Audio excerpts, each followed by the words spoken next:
হাসির রাজা, জ্ঞানের রাজা, রসিক রাজা।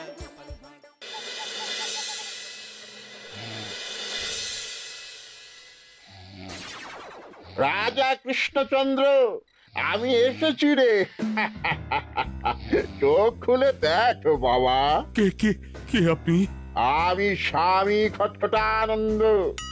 আমি জানতে পেরেছি তোর মনে সুখ নেই, তাই তো সেই সুদূর হিমালয় থেকে ছুটে এলাম। ও, আপনি কি করে জানলেন সাধু বাবা? ওরে পাগল ছেলের কথা শোনো। সন্তানের মনের কথা যদি জানতেই না পারি, তাহলে কিসের তপস্যা আর কিসের ধ্যান? কি জেনেছেন সাধু বাবা? 3 দিন ধরে মনে কোনো সুখ খুঁজে পাচ্ছি না, নানান রকম চিন্তায় জর্জরিত হয়ে রয়েছি। তার মধ্যে আজ 3 দিন হলো রানী বাপের বাড়ি গিয়ে রয়েছে। সুখ কি তোর একার? এই মায়ার সংসারে সুখ খুঁজে পাবি কি করে? তোর যে তপস্যার সময় হয়েছে বাবা। শোন, এই পাথরটা ধর। আমি যোগ বলে এই মন্ত্রপুত পাথর পেয়েছি। কাল পূর্ব দিকের নদীর পাড়ে এই মন্ত্রপুত পাথর স্থাপন করবি। আমি চাই তুই নিজে এই পাথরের আরাধনা করিস। তাই ওইখানে এক কুটির বানিয়ে তুই একা থাকবি। একা? আর রানী? সংসারে দুঃখ ছাড়া আর কিছুই নেই। তোর আসলে সুখ লুকিয়ে আছে ওই মন্ত্রপুত পাথরে। এই পাথর তোর মনে সুখ ফিরিয়ে আনবে আর এই গোটা রাজ্যে শান্তি বজায় রাখবে। ঠিক আছে বাবা।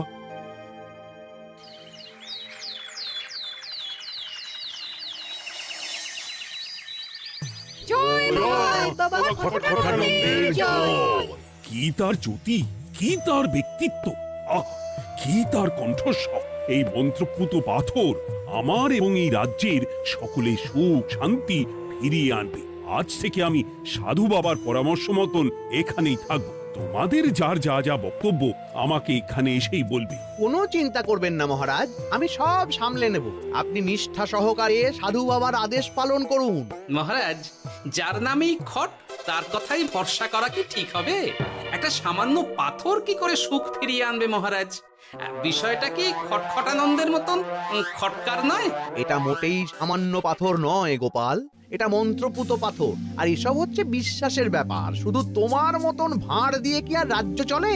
রাজ্য চালাতে গেলে ভক্তি, শ্রদ্ধা, আশীর্বাদও দরকার হয়। কি শাস্ত্রে বলে বিশ্বাসে মিলায় বস্তু, তর্কে বহুদূর। কিন্তু মহারাজ, রাজ্যটাও তো চালাতে হবে। আপনি এখানে থাকলে এই রাজ্যের কি হবে মহারাজ? একবার ভেবে দেখুন, সাধু বাবা আসল না হয়ে নকলও তো হতে পারে। দেখো গোপাল, তোমার যদি মনে বিশ্বাস না থাকে তাহলে আমি বলবো তুমি আর এখানে এসো না। তবে সাধু বাবার নামে কোনো বাজে মন্তব্য আমি শুনবো না। আমি চাই না আমার এই অবিশ্বাসের কারণে আমার রাজ্যের কোনো ক্ষতি হোক। আর আমি এই রাজ্যের মন্ত্রী, আমি থাকতে তোমাকে রাজ্য নিয়ে বেশি ভাবতে হবে না। তুমি এখন যাও তো গোপাল, যাও। মহারাজকে আর বিরক্ত করো না। পাল না থাকলে এ রাজ্যের কিছুই এসে যাবে না। আমরা থাকতে নাকি ভাঁড় চালাবে রাজ্য? আচ্ছা, ঠিক আছে, দেখা যাক। তাহলে আসি মহারাজ। হ্যাঁ হ্যাঁ, এসো এসো।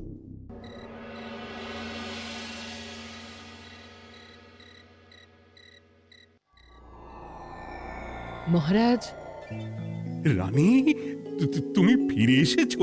এ আমি কি শুনছি মহারাজ? আপনি নাকি প্রাসাদে ফিরবেন না ঠিক করেছেন? হ্যাঁ রানী, তুমি ঠিকই শুনেছ। আমি আর প্রাসাদে ফিরবো না। আমি এখানে থেকে ওই মন্ত্রপুত পাথরের আরাধনা করব। কে না কে এসে আপনাকে বলল আর আপনি প্রাসাদ ছেড়ে এই কুটিরে থাকবেন? আপনার শরীর খারাপ করবে মহারাজ, আপনি ফিরে চলুন। কে না কে নয় রানী, স্বামী খটখটানন্দ খুব বড় সাধু। উনি যোগ বলে আমার দুঃখের কথা জানতে পেরে সেই হিমালয় থেকে ছুটে এসেছেন আমাকে ওই পাথর দিতে। তুমি আমায় ফিরতে জোর করো না রানী। আর আপনার রাজ্য, আপনার প্রজারা, তাদের কি হবে মহারাজ?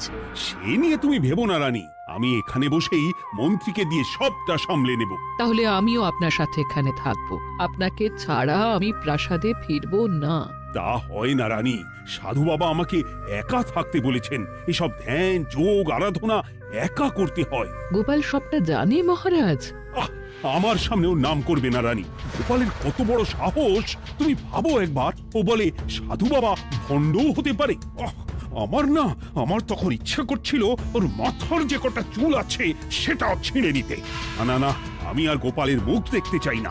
আপনি উত্তেজিত হবেন না মহারাজ, আপনি বিশ্রাম করুন, আমি আবার কাল আসবো।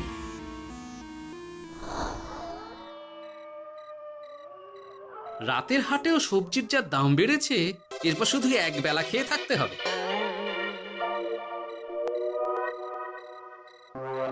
কি হে ভোলা, বাড়ি না গিয়ে এখানে বসে আছো কেন? দুঃখের কথা কি আর বলবো তোমায় গোপাল দাদা। বলোই না, শুনে দেখি। সামনে বর্ষা আসছে, বাড়ির ছাদটাও মেরামত না করলেই নয়। কিন্তু আমার কাছে তো এখন এত টাকা নেই, তাই ওই গিন্নির সাথে পরামর্শ করে গেলাম মহারাজের কাছে সাহায্য চাইতে। থামলে কেন, পুরোটা বলো। কি আর বলবো গোপাল দাদা, মহারাজের উত্তর শুনে আমি তো অবাক। সবই তো বুঝলাম ভোলা, কিন্তু আমার যে কিছুই করার নেই। সাধু বাবা বলেছেন আজ থেকেই রাজ্যের সব সুখ দুঃখের দায়িত্ব ওই মন্ত্রপুত পাথরে। তুমি চিন্তা করো না, এক কাজ করো, তোমার সমস্যার কথা গিয়ে ওই মন্ত্রপুত পাথরের কাছে জানাও। আর তোমরাও আজ থেকে তোমাদের যা চাওয়া পাওয়া আছে সব গিয়ে ওই পাথরকে জানাবে। হ্যাঁ, যা করার পাথরই করবেন। একবার যদি ওই সাধুকে হাতের কাছে পাই না, তাহলে ওই পাথর দিয়েই বেটার মাথা ফাটাবো। কিছু বললে গোপাল দাদা? না, কিছু বলিনি। যাও, তুমি বাড়ি যাও, চিন্তা করো না, দেখি কি করা যায়।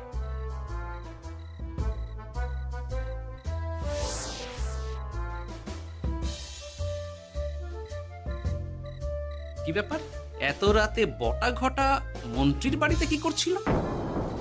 কি বটা ঘটা, আজকে মন্ত্রী মশাইয়ের বাড়ি খাওয়া দাওয়া ছিল?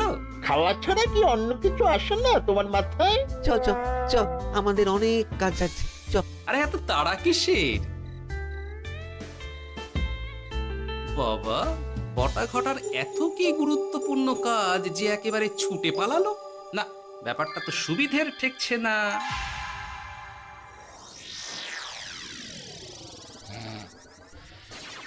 রাজা কৃষ্ণচন্দ্র, ওঠ বাবা, আমি এসেছি।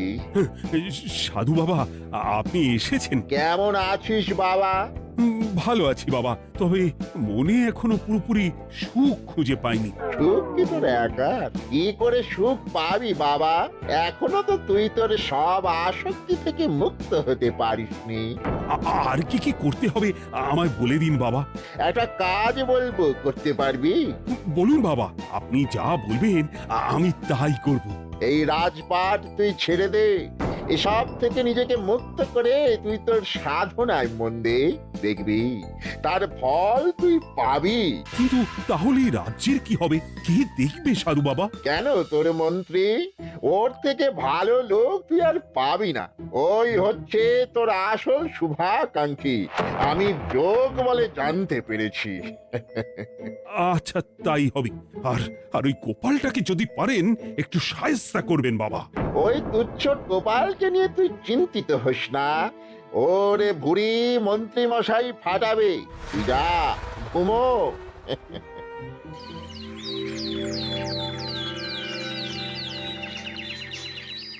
শোনো শোনো শোনো, আজ থেকে মহারাজ কৃষ্ণচন্দ্রের আদেশে এই রাজ্যের ভার এই রাজ্যের মন্ত্রীর। আর মহারাজ নিজে তার কুটিরে নিরিবিলিতে থাকতে চাইছেন।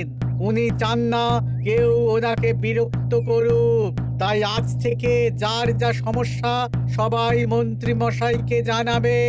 মন্ত্রী মশাই যাকে যা বলবেন তাকে তাই শুনতে হবে। শোনো শোনো শোনো। না, মহারাজকে থামাতেই হবে, না হলে বড় বিপদ হয়ে যাবে। যাই।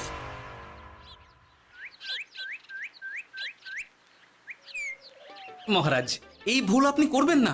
মন্ত্রীর হাতে রাজ্যের ভার দিলে রাজ্যের সর্বনাশ হবে মহারাজ। দেখো গোপাল, আমি যেটা করেছি সেটা ঠিক বুঝেই করেছি। আমার সিদ্ধান্ত আর বদলাবে না। আর এই বিষয় নিয়ে আমি তোমার সাথে কথাই বলতে চাই না। মহারাজ, গ্রামবাসীরা আপনার এই সিদ্ধান্ত খুশি মনে মেনে নেয়নি। সবার কথা একবার ভেবে তারপর সিদ্ধান্ত নিন মহারাজ। একজন বাইরের লোকের কথায় কোনো সিদ্ধান্ত নেবেন না দয়া করে।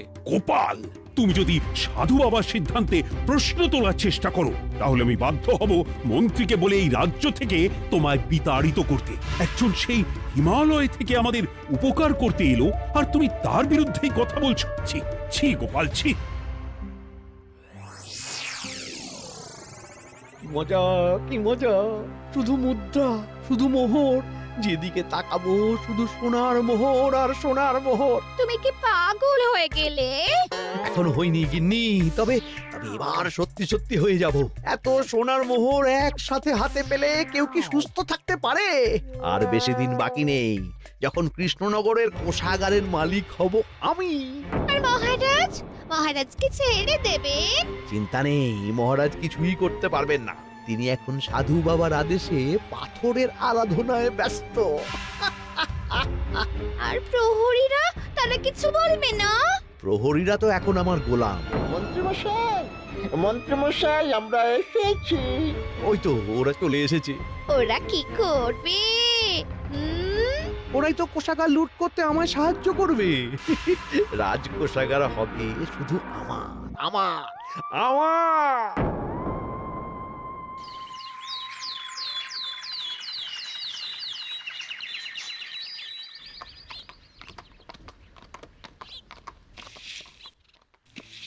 গোপাল, রানীমা, আপনি আমায় ডেকে পাঠালেই তো পারতেন। রাজ্যটার যে কি হবে গোপাল? মহারাজের উদাসীনতায় মন্ত্রী তো সব লুটে পুটে একাকার করে ছাড়বে। তুমি কিছু একটা করো গোপাল। সে তো আমিও বুঝতে পারছি রানীমা, কিন্তু হাজার চেষ্টা করে ও মহারাজকে বোঝাতে পারছি না। মহারাজ সাধু বাবার পাল্লায় পড়ে আর কিছুই বুঝতে চাইছেন না। এই রাজ্য আর মহারাজকে একমাত্র রক্ষা করতে পারবে তুমি গোপাল। কিছু একটা করো। কি হয়েছে, তোমরা হট্টগোল করছো কেন? তুমি আর একটা বিহিত করো গোপাল দাদা, আমরা তো আর থাকতে পারছি না। তুমি এর এক বিহিত করো গোপাল। আচ্ছা, কি হয়েছে বলবে তো? মন্ত্রী মশাই সবার কাছ থেকে অগ্রিম কর চেয়েছে। সে প্রহরী পাঠিয়ে সবার বাড়ি বাড়ি বলে এসেছে দুদিনের মধ্যে অগ্রিম কর না দিলে সবাইকে ধরে কারাগারে ভরে দেবে। একে তো আমরা কোনো সাহায্য পাচ্ছি না, তার উপর আবার এই জুলুম কি করে মেনে নেব বলো তো গোপাল দাদা? আমাদের বাঁচাও গোপাল দাদা, আমাদের বাঁচাও, না হলে এই মন্ত্রীর জুলুমে আমরা সবাই মারা যাব। হ্যাঁ গোপাল, তুমি পারবে। কিছু একটা করো গোপাল, এই রাজ্যটাকে বাঁচাও। না, আর নয়, এবার এর একটা বিহিত করতেই হবে। শোনো, তোমরা সব নিজের নিজের বাড়ি যাও, আমি দেখছি কি করা যায়। মন্ত্রী দুদিনের মধ্যে কর চাইছে কেন? ওর আসল উদ্দেশ্য কি? না, বিষয়টার খোঁজ নিতে হচ্ছে। পুটি, এই পুটি। গোপাল দাদু, তুমি? শোন, একটা কাজ আছে বুঝলি, বটা ঘটার উপর নজর রাখতে হবে। পারবি তো? হ্যাঁ হ্যাঁ দাদু, এটা আর কি এমন কাজ? এই তোর হাতে ওটা কি রে? ও এটা পুতুল, বাবা এনে দিয়েছে। পাথরটা খুব চেনা চেনা লাগছে, কোথায় যেন দেখেছি। কোথায়? রে, সাধু বাবার দেওয়া পাথর। আরে এটা একই পাথর মনে হচ্ছে। এই তোর বাবা এটা কোথায় পেয়েছে রে? তা তো জানি না, তবে শুনেছি পাশের গ্রামে। বাহ, পাথরগুলো দেখতে তো খুব সুন্দর। এই সব পাথর তোমার? আজ্ঞে হ্যাঁ, আমি এই পাথরের মূর্তি বানাই। এই পাথর কি তুমি বিক্রি করো? না না, শুধু পাথর তো বিক্রি করি না। এটা কি? ও, ওটা আমি আমার সব পাথরের একটা চিহ্ন দিয়ে রাখি। এতে বোঝা যায় যে এই পাথরের মূর্তি আমার তৈরি। বাহ, চমৎকার কাজ করেছো। তোমাকে যে কি বলে ধন্যবাদ দেব তুমি জানো না। কৃষ্ণনগরের কত বড় উপকার তুমি করলে। গোপাল দাদু, ও গোপাল দাদু, গোপাল দাদু, গোপাল দাদু। কি ব্যাপার, এত সকাল সকাল? ভালো খবর এনেছিস মনে হচ্ছে। শুধু ভালো নয় দাদু, একেবারে গরম খবর। দাদু, রহস্য আমরা ফাঁস করে ফেলেছি দাদু। বলিস কি রে? শুনি শুনি। কাল রাতে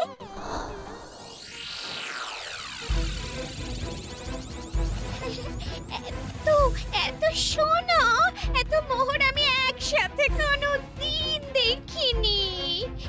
ও, এইসব আমাদের? হ্যাঁ গিন্নি হ্যাঁ, এই সব আমাদের সব। ওরে বাবা, আমার তো বিশ্বাসই হচ্ছে না, ভাবলেই গায়ে কাঁটা দিচ্ছে। রে বটা, আজ সাধু সেজে মহারাজের কাছে গেছিলি? হ্যাঁ, মহারাজ তো আজ প্রায় পা ছুঁয়ে প্রণাম করতে যাচ্ছিলেন, কোনো মতে ঠেকিয়েছি। বলেছি প্রণাম নেওয়া আমার গুরুর বারণ আছে। আর আমি তো আজ এমন ধোঁয়া দিয়েছি যে মহারাজ একেবারে কেসে কেসে অস্থির। আর মাত্র 2 দিন, এই 2 দিন খেলাটা চালিয়ে যেতে পারলেই কেল্লা ফতে। আচ্ছা, এবার আমার কাছে পুরো বিষয়টা পরিষ্কার হলো। বাহ, তোরা দারুণ কাজ করেছিস রে। এবার শুধু আজ রাতে প্রমাণটা পেলেই হয়ে যাবে।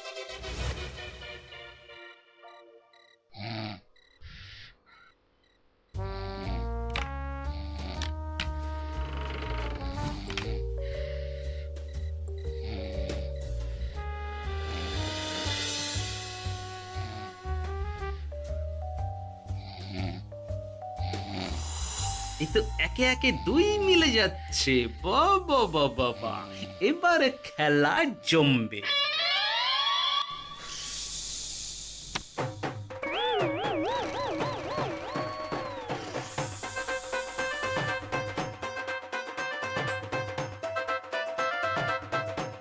এই ঘটা ঘটা রে, এই ঘরে এত ধোঁয়া এলো কি করে রে? সত্যি তো, এত ধোঁয়া এলো কি করে? ঘরে কি আগুন লাগলো নাকি রে? এই বটা, ওটা কি রে? হ্যাঁ, এ তো ভূত। আমরা তো কিছু করিনি। আমরা কিছু করিনি, বিশ্বাস করো ভূত দাদা, আমরা কিছুই করিনি। তোরা আমাদের পূর্বপুরুষের প্রস্তর খণ্ড নিয়ে এসেছিস, তোদের এত বড় সাহস! আজ আমরা তোদের ঘাড় মটকাবো। আমরা কোনো খণ্ডমণ্ড নিইনি ভূত দাদা। এই কথা, তুই কি ওনাদের কোনো খণ্ড এনেছিস? না না না না না, আমি তো অমন কিছু আনিনি। আমার মনে হয় ওই আপনাদের কোথাও একটা ভুল হচ্ছে। মহারাজকে ওই পাথর তোরা কোথা থেকে এনে দিয়েছিস? ওটাই আমাদের প্রস্তর খণ্ড, আমাদের 5 পুরুষের সম্পত্তি। ওটা তো আমরা পাশের গ্রামে এক মূর্তি কারিগরের থেকে চুরি করে এনেছি। আপনারা যান না, যান, ওই কারিগরের কাছে ওরকম অনেক পাথর আছে। আমাদের ওটাই চাই। ও বাবা, উনি আবার কে? আমাদের দাদু, তৃতীয় পুরুষ। ও দাদু, এই ছুরি ভূত দাদু, ওটা আনতে গেলে না মন্ত্রীমশাই আমাদের খুব মারবে। খা, ওদের মুন্ডু চিবিয়ে খা। না না, ওরকম করবেন না দাদু ভূত, তাতে আমাদের খুব লাগবে। তাহলে বল, মন্ত্রীর আসল উদ্দেশ্য কি? 2 দিন পর ও কি করবে? 2 দিন পরে মন্ত্রীমশাই কোষাগার লুট করে রাজ্য থেকে পালাবেন। এবার এবার আমাদের ছেড়ে দিন দাদু ভূত। তোদের ছাড়তে পারি একটাই শর্তে। বলুন বলুন।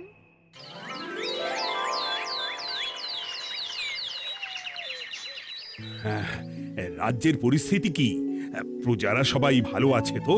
হ্যাঁ মহারাজ, সেসব নিয়ে আপনি একদম চিন্তা করবেন না। বাবা, আপনি এসেছেন? আরে কৃষ্ণচন্দ্র, একটা কথা তোকে না বলে আর থাকতে পারলাম না। এটা আবার কে রে? বলুন বাবা। এই মন্ত্রীকে এই রাজ্যের দায়িত্ব দিতে বলে আমি বড় ভুল করেছিলাম।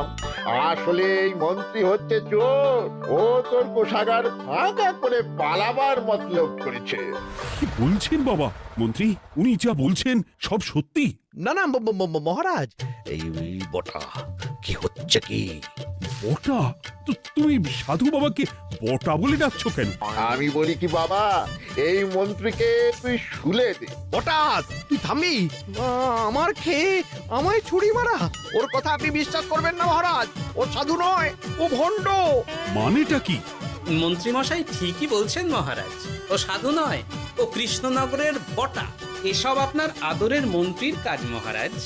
মন্ত্রী আপনার রাজ্য লুট করার মতলব করেছে, তাই বটাকে সাধু সাজিয়ে আপনার মন জয় করে প্রথমে আপনাকে প্রাসাদ থেকে তাড়িয়েছে, তারপর রাজ্যপাট নিজের হাতে নিয়ে কোষাগার হাতিয়েছে।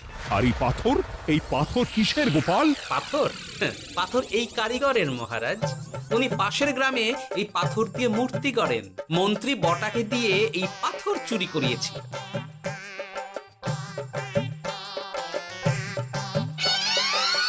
ওই পাথর আমার মহারাজ।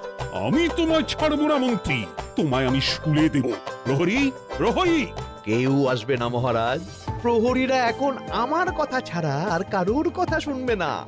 আমি এখন আপনাদের সামনে দিয়ে আপনার কোষাগার নিয়ে চলে যাব, আর আপনারা শুধু দাঁড়িয়ে দাঁড়িয়ে দেখবেন। রে ন্যাপলা পুঁটি গুলটে, মন্ত্রীকে বেঁধে ফেল। এত সোজা নয় গোপাল, দেখবে? প্রহরী, প্রহরী! চেঁচান চেঁচান, আরো জোরে চেঁচান, কিন্তু ফল হবে না। আপনার প্রহরীরা সব গ্রামবাসীর হাতে বন্দী। আমায় ছেড়ে দিন মহারাজ, আমার ভুল হয়ে গেছে। এমন ভুল আমি আর করবো না মহারাজ, আমায় ছেড়ে দিন। ছেড়ে দেব? তোমার ব্যবস্থা আমি করছি। কিন্তু গোপাল, আমার মনের সুখের কি হবে? আমি কি আর সুখী হতে পারবো না? কেন পারবেন না মহারাজ? রাজার আসল সুখ তো তার প্রজার সুখে। একদম ঠিক কথা বলেছে গোপাল। প্রজার সুখেই রাজার সুখ। ঠিক গোপাল, ঠিক। তুমি না থাকলে যে আমার কি হতো? জয় গোপালের জয়! জয় গোপালের জয়।